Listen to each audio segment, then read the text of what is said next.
So, Samsung just launched two new foldable devices, the Z Fold 5 as well as the Z Flip 5. Ahead of the two devices launch earlier today, we were given the opportunity to check them out in person, and here are my thoughts on the two foldables.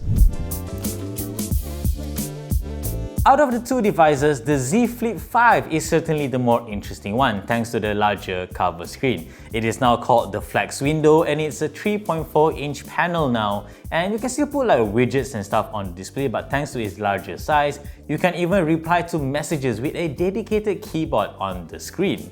However, from what I understand, this only works with certain apps such as WhatsApp and WeChat, which were mentioned. If you're using Telegram, for example, you may not be able to use the cover screen to reply to messages, but we'll be sure to test this out in the full review once we have the device in. Beyond that, another big change to the Z Flip 5 is the fact that it folds flat now, and that just looks much better in person, and it reduces dust that gets in between the two screens when you keep it inside your pocket.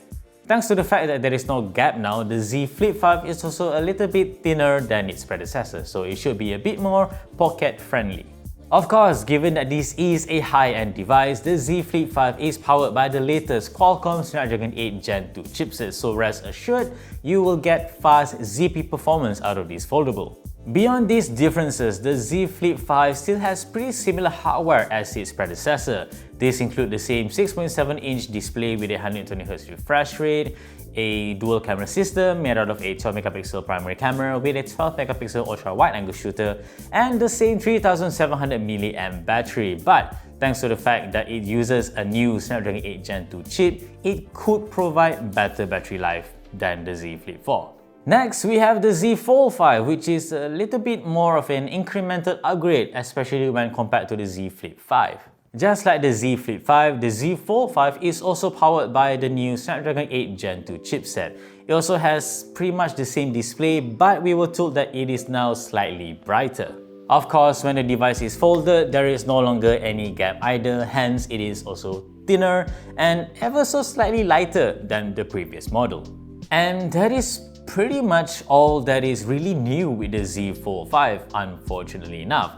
It still has the same display, although we were told that the main display is now slightly brighter. Still has the same triple camera system, though we were told that it may be able to take better looking pictures thanks to the fact that it uses a different processor now, and the same 4400mAh battery, which is again could translate to better battery life with the newer chip. I'm sure many folks have been asking for the S Pen to be integrated into the Z Fold 5, but this is not the case, again, unfortunately enough. Hopefully the Z Fold 6 or whatever will have that integrated in the future. For what it's worth though, the case that has the S Pen integrated does have the pen placed more flush against the case now, so making it a little bit more practical, but again, it's not built into the device, so yeah. And that is the Samsung Galaxy Z Flip 5 and Samsung Galaxy Z Fold 5. The Malaysian pricing and availability of these two phones should be revealed very soon.